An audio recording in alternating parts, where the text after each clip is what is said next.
প্ৰথমটো প্ৰশ্ন, ভাৰতৰ পূৰ্ণ স্বৰাজ দিৱস কোন তাৰিখে পালন কৰা হয়?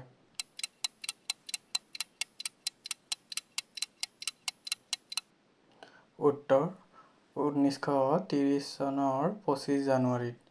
পূৰ্ণ স্বৰাজ দিৱস 1930 চনৰ 25 জানুৱাৰীত পালন কৰা হয়। 2 নম্বৰ, নিউজিলেণ্ড দেশখন দুভাগ কৰা সাগৰীয় প্ৰণালীটোৰ নাম কি?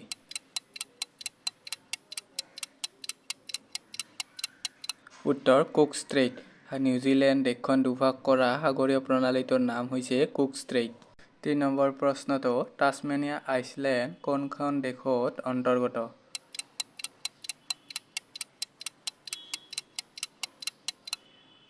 উত্তৰ অষ্ট্ৰেলিয়াত। টাছমেনিয়া আইচলেণ্ডখন অষ্ট্ৰেলিয়াত অন্তৰ্গত। 4 নম্বৰ প্ৰশ্ন, অষ্ট্ৰেলিয়া আৰু টাছমেনিয়াৰ মাজৰ সাগৰীয় প্ৰণালীটোৰ নাম কি?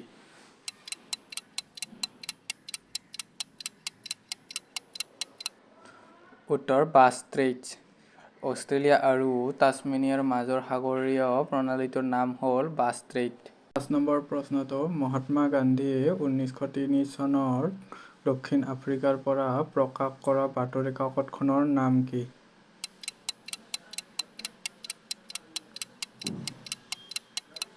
উত্তৰ ইণ্ডিয়ান অপিনিয়ন। মহাত্মা গান্ধীয়ে 1903 চনত দক্ষিণ আফ্ৰিকাৰ পৰা প্ৰকাশ কৰা বাতৰি কাকতখনৰ নাম হৈছে ইণ্ডিয়ান অপিনিয়ন। 6 নম্বৰ প্ৰশ্নটো, কিমান চনত মহাত্মা গান্ধীয়ে চাম্পাৰণত সত্যাগ্ৰহ আন্দোলন আৰম্ভ কৰিছিল?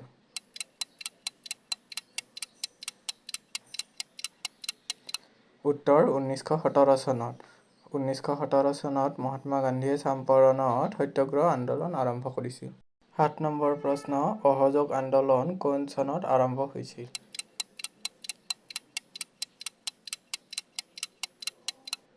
উত্তৰ 1920 চনৰ 5 ছেপ্টেম্বৰত।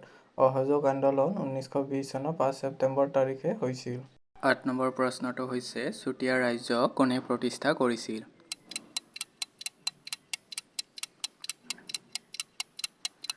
উত্তৰ চুতীয়া ৰাজ্য বীৰপালে প্ৰতিষ্ঠা কৰিছিল। চুতীয়া ৰাজ্য বীৰপালে প্ৰতিষ্ঠা কৰিছিল।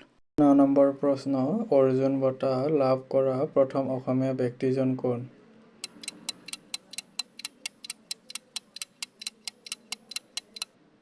উত্তৰ ভোগেশ্বৰ বৰুৱা। অৰ্জুন বঁটা লাভ কৰা প্ৰথম অসমীয়া ব্যক্তিজন হ'ল ভোগেশ্বৰ বৰুৱা। 10 নম্বৰ প্ৰশ্ন, ভাৰতৰ প্ৰথম IPS মহিলা কোন?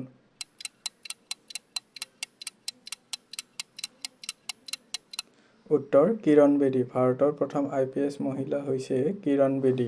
আপোনালোকে ভিডিঅ'টো চাই ভাল পালে যদি লাইক কৰিব আৰু কমেণ্ট কৰিব, আৰু প্ৰশ্নকেইটা বহুত ইম্পৰ্টেণ্ট প্ৰশ্ন হয়। চ' আপোনালোকে আহিবলগীয়া যিকোনো জবৰ কাৰণে এই প্ৰশ্নকেইটা অতি গুৰুত্বপূৰ্ণ। ৰেলৱেৰ কাৰণে এই প্ৰশ্নকেইটা অতি গুৰুত্বপূৰ্ণ। চ' আপোনালোকে চাই যাব ভালদৰে, আৰু মোৰ ভিডিঅ'বোৰ আগতীয়াকৈ পাবলৈ আপুনি মোৰ চেনেলটো ছাবস্ক্ৰাইব কৰি বেল আইকনটো প্ৰেছ কৰি ৰাখিব। ধন্যবাদ। আজিলৈ ইমানেই।